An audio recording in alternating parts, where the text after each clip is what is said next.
Thank you for joining me today. This is in preparation for my defense of my dissertation in practice at Florida State University, College of Education, Leadership, and Policy. My name is Amber Love Johnson. My dissertation in practice is on how educators understand and make sense of student behaviors within their classroom.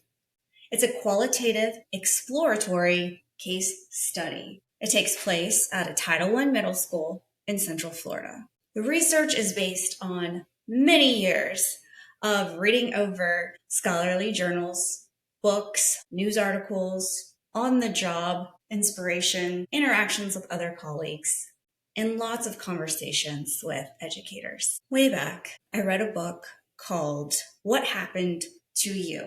By Dr. Bruce Perry and Oprah Winfrey. And it asked that question. What was this behavior saying about what had happened to a person? Because I kept noticing within my role as Dean of Discipline that something else was going on. And if I was wondering that, I'm sure others were asking that same question. So the book got me thinking, how can I apply that question into the classroom or into a school? I noticed a couple things within the educational field. Because after all, education is my second career. A lot of the things were new to me. A lot of the things are still new to me. So I look at it with fresh eyes and a fresh perspective. The problem of practice that I found was in three parts. First, the evolving role of educators. What we are expecting our teachers to do and assess and train and survive on a regular day-to-day basis. Two, the challenging lives of students and individuals within today's climate, a lot of it childhood trauma. And three, I found a big gap between theory, all the book stuff, and practice, all the application part within educators in the classroom. So the purpose of my dissertation was not to assess trauma-informed practices, but really to better understand what effective educators are doing to manage, to understand, and to cultivate positive student behaviors. And these effective educators, I found, all had these in common. They were highly effective or innovative based off their Marzano evaluation. They were recommended by administrators. They had 4 to 31 years of education practice within their career, and they had a very, very low number of referrals within our focus behavioral system that we use for documentation. They often never asked for help from administrators with student behavior. So these effective educators, I selected 6 from my school, and I began to ask them questions, watch them, notice them as I was going through just different observation patterns within day-to-day interactions. And I formally asked them to be a part of this study. So these 6 educators committed to sitting down with me and letting me observe them thoroughly. My research involved 2 parts. One, classroom observations, where I sat and I documented and I watched them. I watched how the kids lined up, came in the classroom, sat down, began work, completed work, and how they left the classroom. The entire part of that window.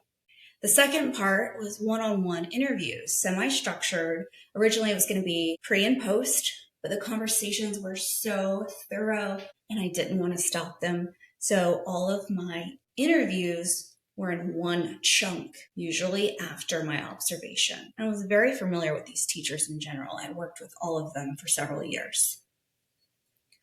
I recorded the audio of both parts and transcribed all of the data. And I used technology to help me pull out some of the patterns and findings. What I noticed throughout all the research, once I was sifting through everything, were 3 areas, 3 really important areas that these effective educators were doing well. 1, they were employing relational resilience, meaning they put relationships first. They looked at the student and they realized that their behavior was a form of communication. They weren't penalizing the kids for acting out. They were listening. The second part was adaptive structure. These classrooms were very structured. They had procedures in place. Everything was labeled. There were systems, there were expectations, and the students understood and knew what was expected. Every time, the consistency was there. The third area was reflective engagement. These educators were willing to say, "Oh, I'm sorry, that didn't come out right." Or, "Oh, I don't know that answer yet. Let me get back to you." Or they just knew that the relationship between the student and the educator was paramount to their learning success. Those three areas were evident in every one of these effective educators, and they used their skills accordingly. It was natural. Some of the educators had formal training, but others did not. Some just picked it up. Some were wired that way. Some of the areas that I was looking at when I was thinking about, okay, what is the research that I found prior to these observations and interviews, and how does it mesh with my understanding of what's really going on? These areas overlapped in many ways with the 6 key principles of trauma-informed discipline, and those came from the Substance Abuse and Mental Health Services Administration. These areas are safety, trustworthiness, transparency, peer support, self-help, collaboration, empowerment, and cultural understanding. When these trauma-informed principles are in place in any atmosphere, students tend to thrive. Something that I noticed were they were aware of Maslow's hierarchy of needs. Many times in the interviews, these educators mentioned that. The safety and security up to the self-aware and self-actualization. So they had a sense of what students needed at different levels to progress. One of the books that I read as I was on this journey, The Deepest Well by Dr. Nadine Burks Harris. And she wrote about trauma and its impact on pediatrics, health, understanding, and learning within that field. But it got me thinking about, well, what does the trauma affect as far as like just sitting in a classroom? How does a kid react to their environment, both outside of school and inside of school? So I kept that on the forefront while I was researching. Also, many years ago, there was a big research project. You might have heard about it, called the ACE study. And that was done in 1998 with a group, Filetti and Associates, where they looked at the impact of trauma on longevity and health.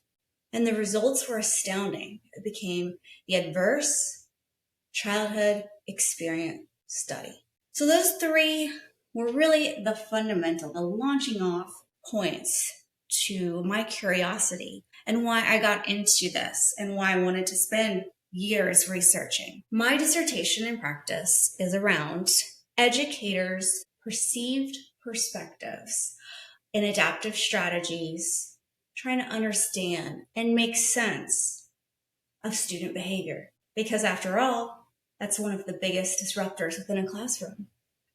Learning can't take place if the behaviors are out of control.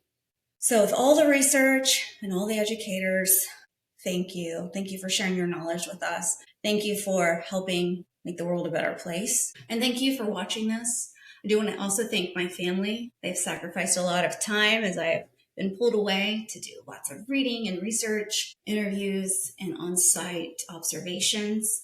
And special thanks as well to my friend, Mr. Herman, Susanna, Jennifer, and all of my professors. Thank you so much, and thanks for joining me today.